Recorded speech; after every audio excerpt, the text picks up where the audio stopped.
দোস্ত জানিস না আমি যে কি প্যারায় আছি না। কি প্যারা রে বলতো? আমার বয়ফ্রেন্ড সারাক্ষণ আমার পিছনে লেগে থাকে। আমার ফেসবুকের পাসওয়ার্ড, হোয়াটসঅ্যাপ সব কিছু ওর জানা লাগবে। জীবনটা আমার একেবারে তেনা তেনা বানায় ফেলছে। আরে আল্লাহ, তাই? তোর জন কেমন রে? আমার জন তো আরো 2 কাঠি উপরে। একটু পেছনে তাকাই দেখ না, ওই দেখ, ওই যে লোকাই লোকাই দেখতেছে। ও বুঝছিস তাহলে আমার কি অবস্থা? আমি কি আসবো? না, তুমি ওখানেই থাকো।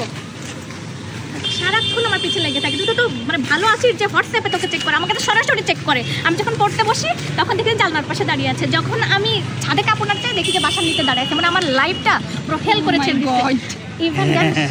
ইভেন আমাকে দিয়ে আমার রুমে সিসি ক্যামেরা লাগাইছে, যে আমি ঘুমাচ্ছি, বাইরে যাচ্ছি না কি করছি সব কিছু চেকের উপর রাখে। মানে চল না ব্রেকআপ করে ফেলি। এই শোনো, এদিকে আসো, এদিকে আসো। তুই কল করে এখনই ব্রেকআপ কর। তোমার সাথে আমার ব্রেকআপ। এখন থেকে আমার পিছ পিছ ঘুরবা না, ওকে?